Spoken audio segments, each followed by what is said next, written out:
What percentage of people do you think have the physical capabilities of getting in a professional golfer impact position? In terms of you see all the photos and how these guys are at impact, like a Tommy Fleetwood. How many people can actually get in that side bend or what have you and have a stable club face like a pro without being in the shape of a pro? Because everyone just assumes for some reason in golf that everyone is in the same, athletic standard, but these guys are actually true athletes on some level who are, flexible or strong and they can get in these positions. How much of traditional instruction is kind of unrealistic because that position isn't so easy to get into?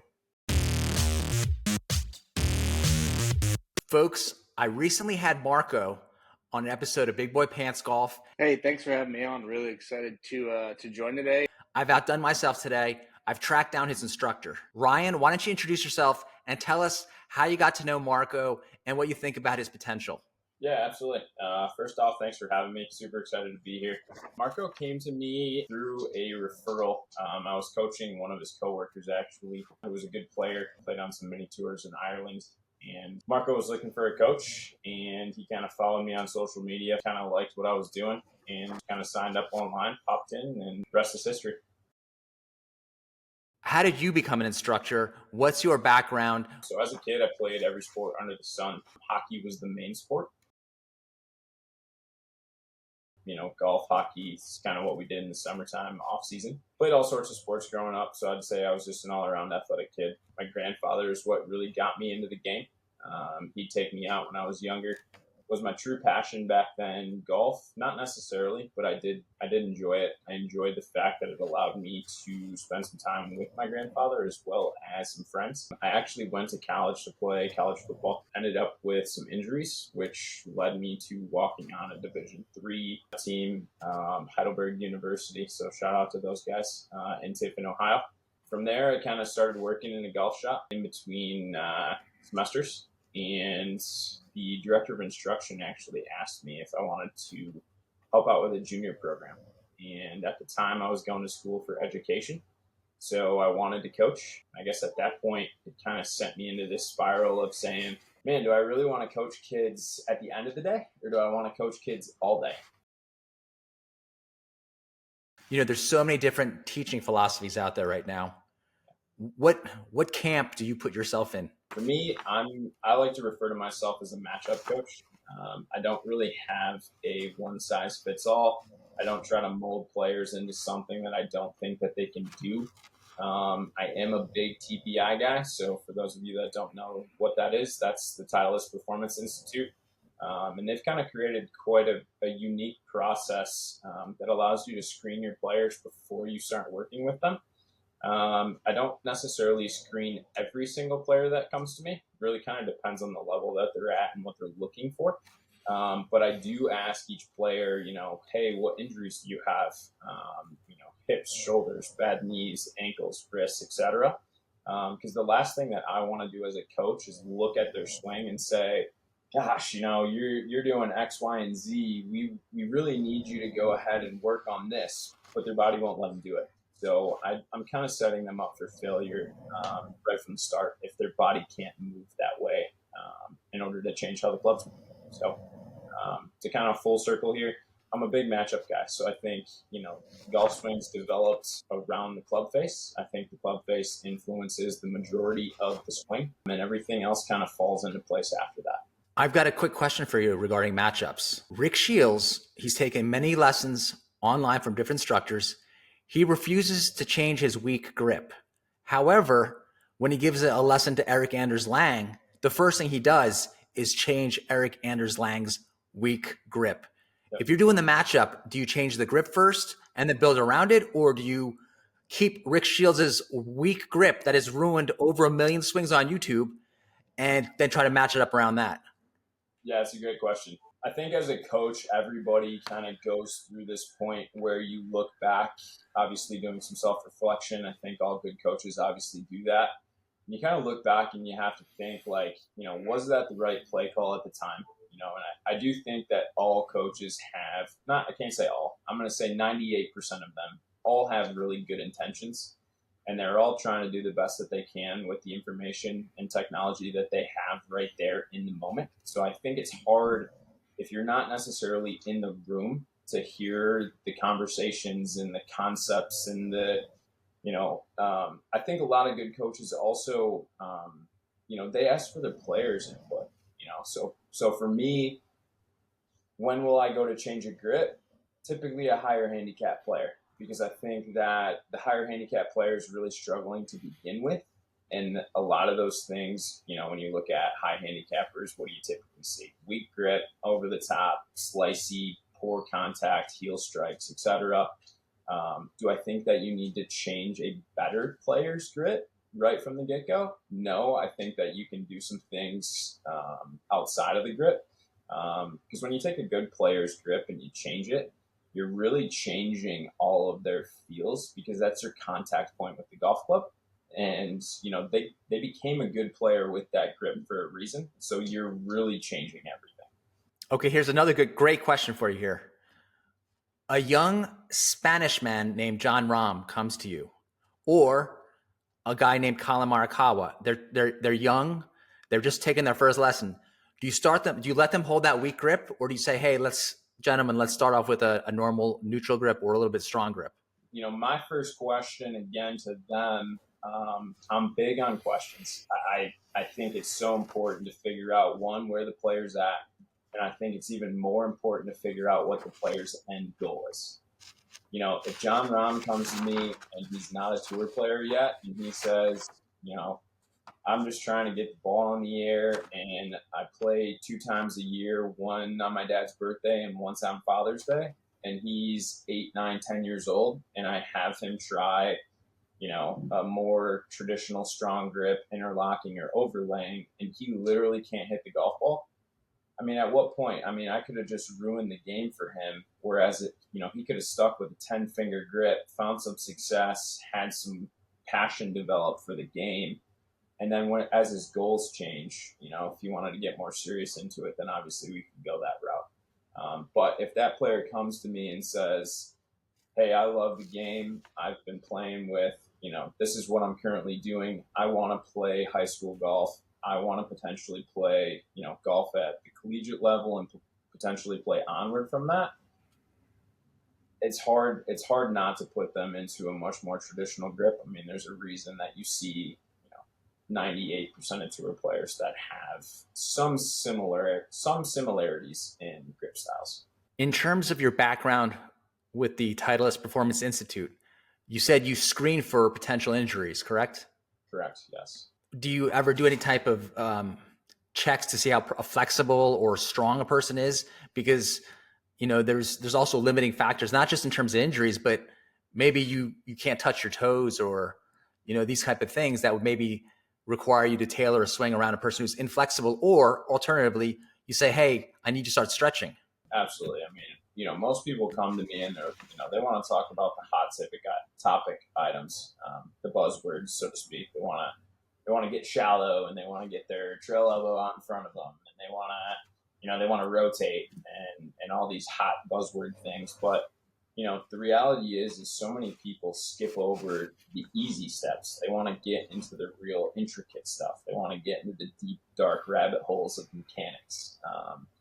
And to be honest, sometimes your setup just doesn't allow you to do those things. And if you were to just change your setup, then ultimately, a lot of things throughout your swing would change. So, to kind of answer your question on the TPI side of things, the screen not only allows us to look for potential injuries, but it does test flexibility, internal, external rotation of the hips, the shoulders, your neck, your wrists, flexion, extension. It really hits for the most part, like overhead deep squat. It really hits from ankles all the way up to your neck. So let's say you have a person who is a beginner. They're flexible. You have this perfect specimen that you can mold by yourself.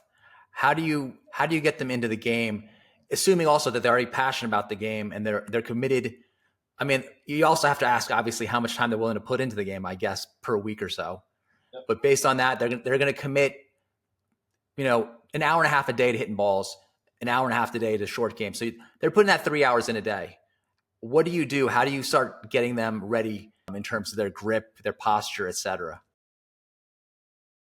I think it's really important as a coach that you kind of lay out a game plan for what the student wants. So I put all my students through an initial onboarding process. So that's mandatory, whether you played or you haven't played. A lot of people are like, well, what are you going to evaluate? I'm a brand new player. Trust me, we're going to use that 2 hours. You're going to need it because not only are we going to introduce new information to you, but I want to get to know you. I want to know, are you a visual learner? Are you a feel learner? Does it need to make sense to you? Do you need to know the hows and the whys, et cetera? So I think that your practice plans and what you're working on needs to match up to how not only you think, but how you do things. If you're a type A person who's a little wound tight, that practice plan is going to look a little different than somebody who tends to be a little more relaxed. Not to say that both can't progress at the same level, or even end up at the same level. But I think that tailoring that plan to them is super important. So I like to definitely make sure that my players are involved in that process.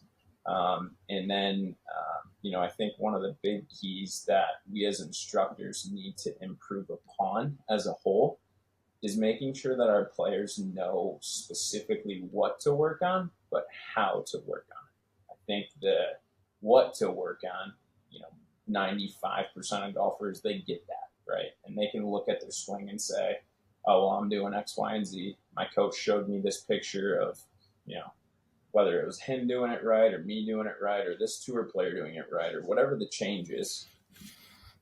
But how do you do it? I see so often so many players go to the range, they work on what their coach is telling them to do, but it's all at full speed.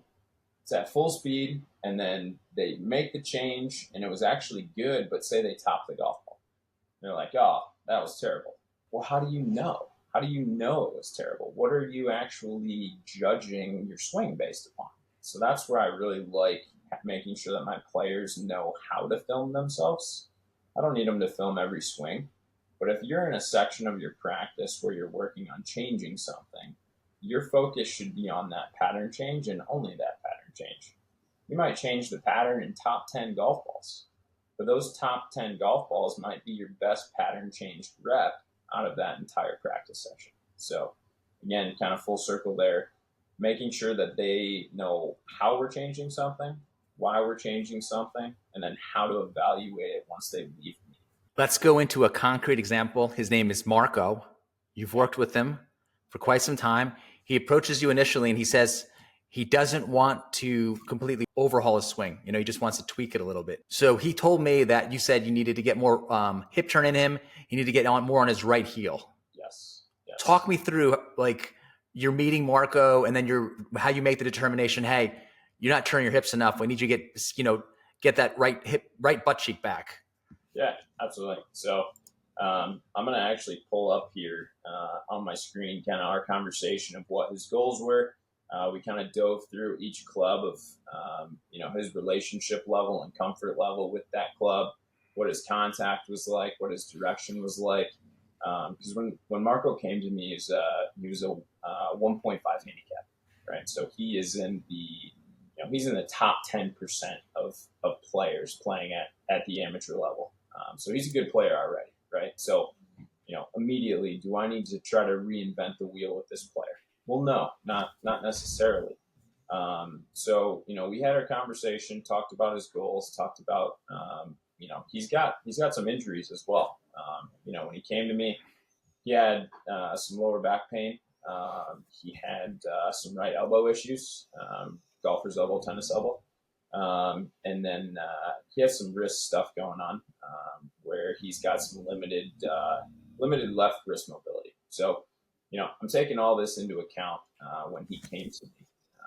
So we looked at his swing after we had kind of assessed where his game was at, and we kind of looked and pinpointed and said, hey, when I'm playing well, I'm seeing this ball flight. When I'm playing poorly, I have this miss, and I don't necessarily know when it's coming, but this is my issue, and this is what's preventing me, in my opinion, from going to a plus handicap. And so for him, it was the buzzword, and he was steep in his downswing, and that steepness early in transition from backswing to downswing would cause him to have to kind of play the timing of the club face game. So typically when a player gets steep early in transition from backswing to downswing, they end up trying to have to shallow it late, whether they kind of come up and out of their posture, they stall their body rotation, something like that, to allow them to get the club on the ball for a better strike. And for him, that was causing his club face to be sometimes open, sometimes closed. And he's got a great set of hands. So, I mean, he was still able to do this and hit a lot of really good golf shots. But in my mind, okay, great player, struggling with some club face control. How do I get him to rotate a little bit better and allow him to stabilize that club face? For me, the easiest way was, hey, let's get the pelvis taken care of. Let's get you a little more into that right heel, which is naturally going to create a little bit more hand depth at the top. And naturally, that's going to allow that club to shallow a little bit more. And so for him, sure, we talked about trying to get the right hip deep. We talked a little bit about, the footwork feel for that. At the end of the day, all I wanted him to do in his backswing was turn more. And so, when you tell a player that's swinging a golf club to turn, gosh, you're already doing that. Like every player turns in their golf swing. I just needed a little bit more to allow that club to come down a couple degrees more shallow, and boom, it kind of started to unlock everything. Would you say that Marco, because as you said, he was a little bit steep and he had to shallow it out, was an early extender? A little bit. Yeah, absolutely. He actually started his early extension on his way to the top. So he definitely was not fully loading his lower body. So not only was he early extending, but he was definitely giving up a little bit of speed and power. Now, granted, when he came in, he was like a 120 plus driver club head speed. So did he need it? No, not at all. But typically when you get a player to create a little bit more hip depth, so that's not only turning, but that's also loading. And so, when you shift back into the heels, obviously your hips come back. And so now you're starting to load the glute, you're starting to load the quad, the hamstring, etc. So, I think for your everyday player, it's pretty rare that they need to lose that. What percentage of people that you've worked with are early extenders? I think most people early extend. Yeah, absolutely. When you think about the golf world, what's the one thing that every golf coach throws an ad out there for on Instagram, TikTok, or YouTube? Hey, let me fix your slice, right? And so, the most common thing that people go to fix the slice is the path. And so they're, oh, my path's outside in. That's what causes me to slice it. Most people think that I'm over the top, so that's what causes me to slice it. Well, really what causes you to slice it is your club face. And so whether that's a grip issue from the start, or that's you've got a good grip, but you forearm roll a club face open in the backswing, something's causing you to have an open club face. And so the matchup for a open club face in transition in the downswing is to be steep, come over the top, and swing a little left for a right-handed player, and that'll allow the club face to square up. And so, typically people will see that and they'll be like, "Oh, over the top's the issue." Well, the over the top's the reaction to the club face. So, how do they fix the over the top move? Well, they start to early extend and stand up, which will kind of pitch that club a little more laid off or a little more shallow and come from behind them. So, if you are someone that's coming down steep, I'd say there's a high percentage chance that you're probably going to be an early extender, because that early extension is going to help you get that club to the ball. I am guilty of early extension. It's something I've been working on. I've worked on with my coach as well. It's the same type of thing, maybe strengthen the grip, try to go more bowed on the, through the ball, just to kind of the buzzword shallow the club. And when I've seen my swing, on video, at least in the past, especially, I would also get ahead of the ball a lot. So there's a lot of common errors I feel were going on. I'm working on them. I'm going to fix them. Had Marco said that he wanted to do a lot more changes with his swing, he said, hey, you know what? Let's overhaul this thing because there's some early extension here, and he's golfing in like moccasins or something. What would you have done to have, what other tweaks would you have made to his swing? Yeah, for sure. It's a good question. That guy definitely loves to hit balls in Sperry's. It's weird. I noticed it immediately. I was like, this is a little bit odd. But it works for him. To be honest, I don't even know if he plays golf in golf shoes or if he plays in Sperry's. But truth be told, if you have good footwork, as long as the shoes are providing you enough contact with the ground, I mean, players who are working on footwork with me, I'll have them hit barefoot. So I think that shoes can help, but I also think that shoes can hurt. So that's something to consider as well. But back to your question on, what would I have changed if he said, hey, I really want to overhaul this thing. My first question to him would have been why. And I think most players, when you ask them why you want to overhaul this, their response would be, well, I think it'll help me hit the ball better, which will lead to better scores. And so, in Marco's example, coming to me as a 1.5 handicap, I would have shut it down.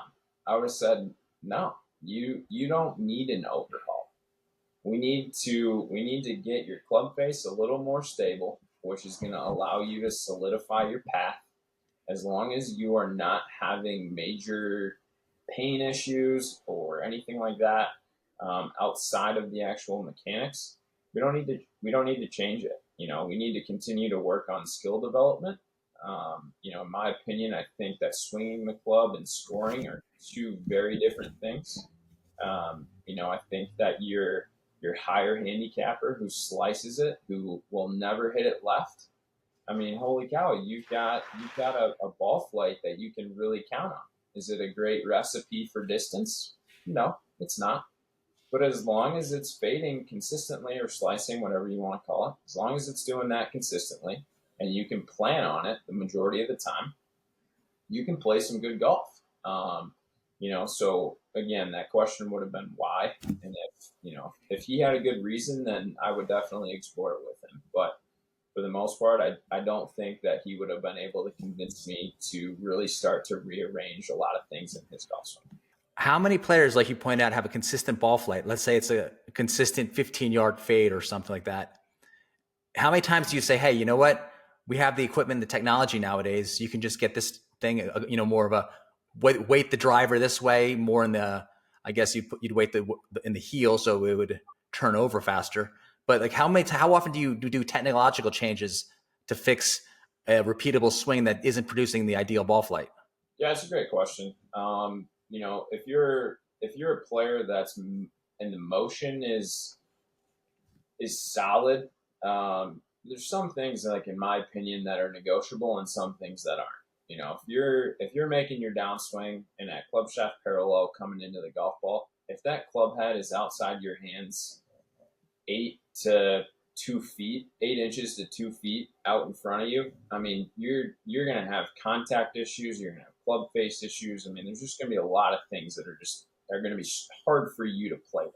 And so you might have a swing that is steep, it's over the top, it's slicey. You're going to tell me that, yeah, I faded all the time, 15 yards or for your example, but you're going to struggle with other things like contact. So we may not need to fix the over the top for the ball flight. We might need to fix it for not the direction, but more so the contact and the strike, and then ultimately making sure we're hitting the same spot on the club face so that you've got some distance control. So if that example would be a little bit more fixed for ball striking. Yeah, absolutely. I mean, if you just look at a biomechanics standpoint of, their strength, mobility, and flexibility versus yours, mine, Marco's, and everybody in between that, I mean, you're looking at a super small percentage of people. Your average person spends the majority of their career sitting. these tour players, sure, they sit when they travel, but as soon as they get off that plane, they're going to work with some type of movement coach, or they've got some type of stretching routine that they're running through to make sure that their body's moving well. So that's just from a biomechanics standpoint. You then incorporate the fact that you have to swing the club a certain way, and your mechanics have to be a certain way for you to end up in that position. So not only are you kind of fighting what our bodies do, we're not training our bodies like they are. On top of their mechanics are good to where their mechanics put them in that position. And now your percentage that was already really small, single digit probably, just got cut in half again. So, to be chasing positions, I know positions were super popular for sure, definitely when I was growing up. They were super popular when I first started coaching, but I think now that you have a lot of companies that are able to measure movement and motion, a lot of people, at least coaches, modern day coaches, the good ones are getting away from positions and are really starting to focus a lot more on the motion. And the motion is what creates the golf swing. So your body can only create X motion based on how you move naturally and what you're capable of. So I can't expect you to swing the club like a tour pro. I mean, I don't think it's a good idea for you to necessarily copy what a tour pro is doing, because your day-to-day life and what you're doing and what they're doing, as well as their skill level, is just, it's so different. Well, so taking a step back from what you do in terms of matchups, in terms of like matching up, grip with a certain position at the top of the backswing, do you also almost have to match up certain golf swings with certain, athletic abilities or lack thereof, in terms of this person, you might have to actually teach more, flipping of the hands or rolling of the forearms, because they're not going to be able to generate power other ways.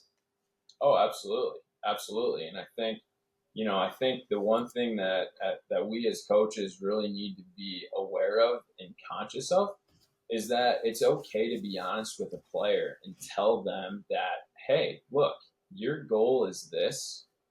I want to gain 20 yards with my driver. Well, if their smash factor and numbers are all maximized, really the only way to do that, then from an efficiency level, they're already as efficient as they can be. They might need to lose 10 pounds. They might need to, gain 3 inches of mobility or flexibility or X degree more rotation in this joint. And we as coaches have to do our due diligence, to let that player know that that's just not a realistic goal unless they want to do these things. So, that's kind of my opinion on that. Which golf pro has your favorite swing? Man, there's a lot of good golf swings out there.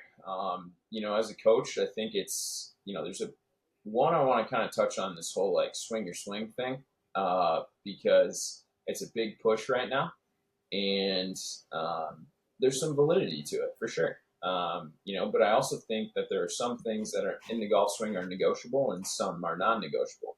Um, you know, in terms of answering your question from an instruction standpoint, I might have a different response to who my favorite golf swing is from a coach standpoint, but I might like the aesthetics and the swag, so to speak, the individuality of another player's swing. So as a coach, I love Max Homa's golf swing.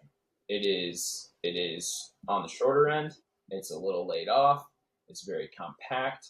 He's got a pretty neutral grip. It's pretty. There's not a lot of face variance. There's not a lot of rotation going on of the club face. He rotates pretty well. I think for your average player, that's a pretty solid golf swing to try to imitate. And if you're 6'2", and you're stocky, I think that you can make that move. But I also think that if you're 5'5" and you're overweight, I also think that that's a move that you could also make. But my favorite that would be my favorite tour player. My favorite Corn Ferry Tour movement would be Shad Tootin. I've worked with Shad a little bit here and there. He's playing really well, so shout out to him. His wife just had her birthday, and they just had their baby boy, Mikey. So congratulations to those guys. he's got some things in his golf swing that are uncharacteristic. He tends to flip it a little bit, but he times it up nicely, and he's playing some really good golf this year. He's sitting in the top 25 on the money list, which is awesome for him. So I think that he does a great job of swinging his swing and not trying to change the things that got him there. Do I think that would be a great move for somebody to necessarily copy who doesn't have his skill set? No, I don't. Max Homa, from an instruction standpoint of where I think that movement really suits a lot of people, whether you move well and you're mobile and you're flexible, or you're a little stiffer, you're a little tighter. So yeah, it's subjective, but yeah, those are my two. Now that we're on the subject of professional golfers, let's give the folks at home a little bit of insight into what is actually the perfect posture. You got a guy like Rory McIlroy on one hand, who has more of that Adam Scott straight spine kind of butt out position, versus what I think George Gankis teaches more, where you have your tailbone tucked in a little bit, more like a Tommy Fleetwood.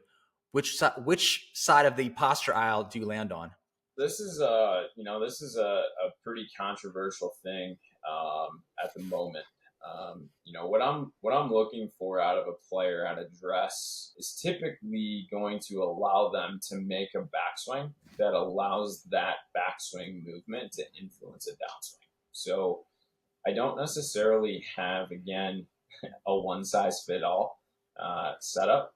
The one thing I do like to see, though, for most players, regardless of whether you are a little bit more like a Rory, where you are butt back, or you're a little more Genghis style, where your pelvis is kind of tucked a little more under, I do love seeing your hands sit underneath your shoulders. I think a lot of people end up getting their arms way too far out away from them, which really disconnects them in the golf swing. Arms in the club being disconnected from the torso and the lower body. So that's super important for me. But in terms of the butt back, pelvis tucked under, in my opinion, I really think it comes down to how your hips move naturally. What's your internal and external rotation like, as well as what's your hamstring flexibility. So if you're a player with tight hamstrings, me having you get into a butt back type setup, as soon as you start moving, you're going to stand straight up. So if that's you, I don't think that a butt back, flat back is a good posture for you to be in.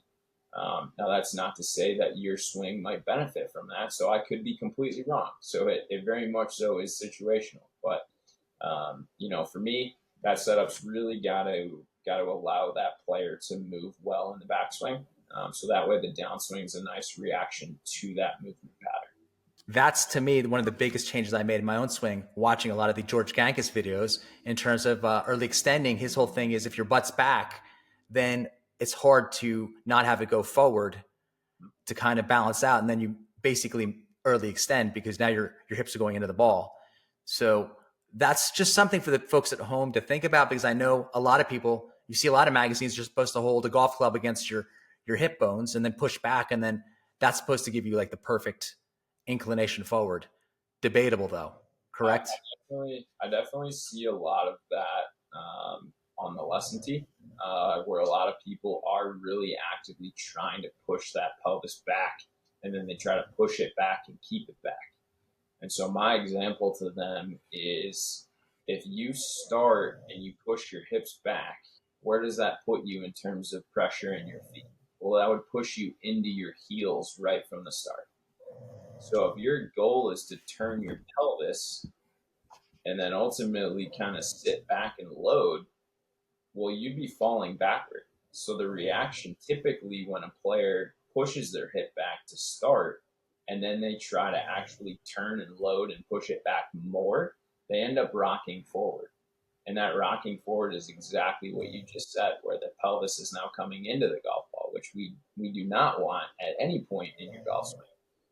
So yeah, we definitely don't want that forward thrust. So, if you are a player who does tend to be a little more butt back, back flat, sure, push your pelvis back, but make sure that you're at least balanced with some toe pressure to start with. You can't be pushed back and start in your heels, because like you said, as soon as you make that movement, you're going to rock forward right into that golf ball. What percentage of players that you coach have, this is a common error I read about, and I might have myself, have too much knee bend or knee flex at address, which also would kind of restrict your movement?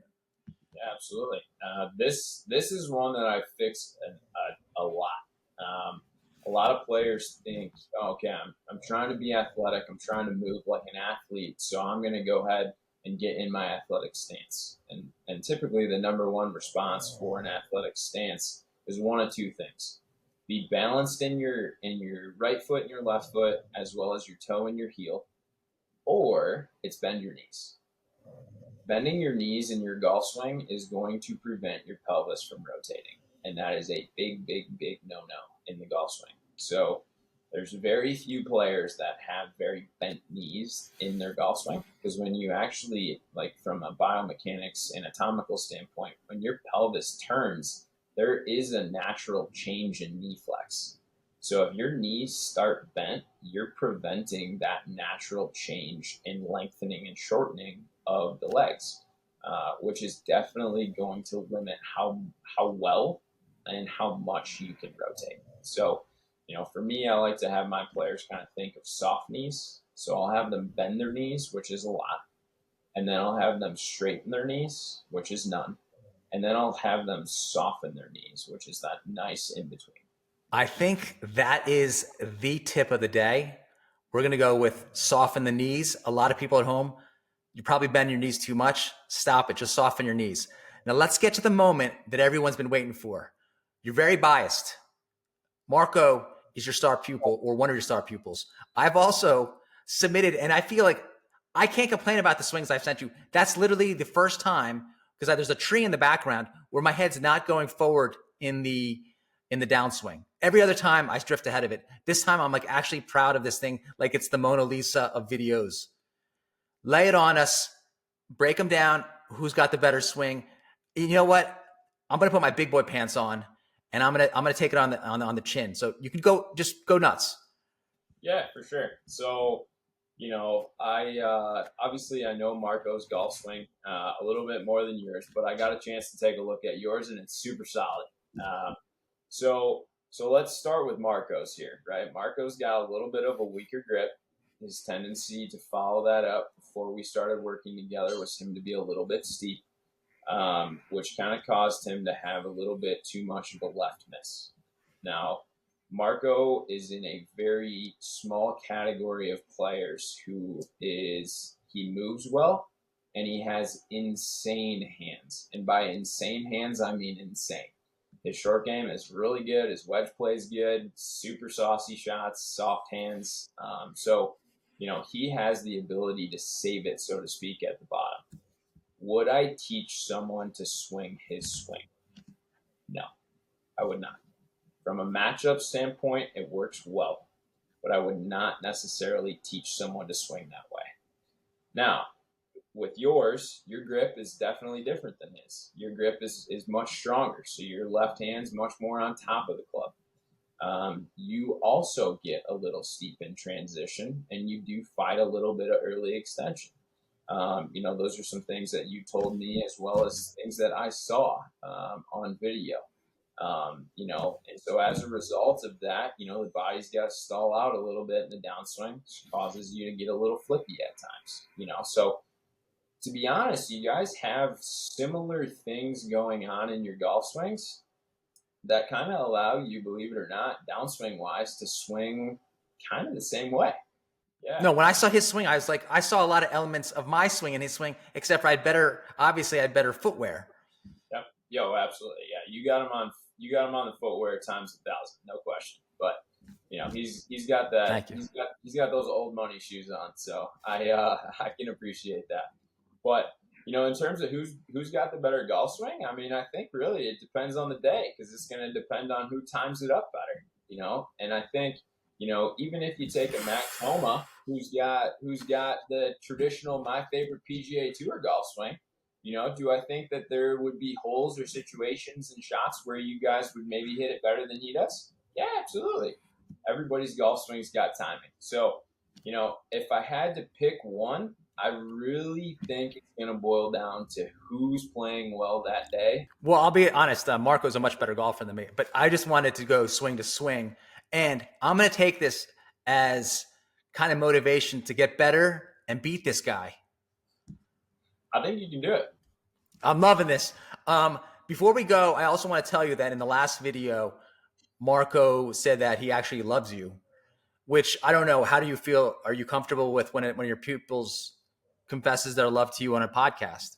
I am. I very much so am. That's one of the greatest compliments. You know, as a coach, it's one thing to have a player swing it well right there in front of you. It's a whole nother thing for them to not only give you shout outs on podcasts or, interviews and things like that, but to be honest, what makes my day is when players start texting me. Just had a student who played well, shot 74, 75, got through his club championship qualifier. Marco's playing well. That's my absolute favorite thing in the world is when my players are thinking about the things that we've done and are having some success with it. And it's unbelievably rewarding. And the biggest compliment they can do is on my end, is let me know that. So I definitely really appreciate it. Now, I'm sure people watching this, they want to know how they can get into contact with you and become one of the stable of your students. How do they reach out, find you? They can do online lessons, I'm sure. What are we doing here? Instagram is at Ryan Erxleben, ERXLEBEN golf. All of my online stuff is handled through a direct message, either Instagram. You can shoot me an email, which is my first name, at ryanerxlebengolf.com. And then all of my online stuff is done through Coach Now, which is an awesome platform. Each student gets their own profile. I've got a whole template set up on how to film yourself, how to get started, different package options. You can also Google my name. It'll take you to my website, kind of show you where I'm at. I'm Michigan based, and I do work with players all over the place. So sky's the limit. Ryan, it has been an honor and a pleasure having you on this episode of Big Boy Pants Golf. Looking forward to having you on again. We got so much insight. We're starting off with the soft knees, and maybe in the next time we'll have some more little keys that make everyone at home better and for me to beat Marco. Absolutely. I think it's doable. And I appreciate your time. I appreciate your YouTube channel, your social media, everything you're doing to help grow the game of golf. I think that it's really, really a cool thing. Subscribe, share, and like.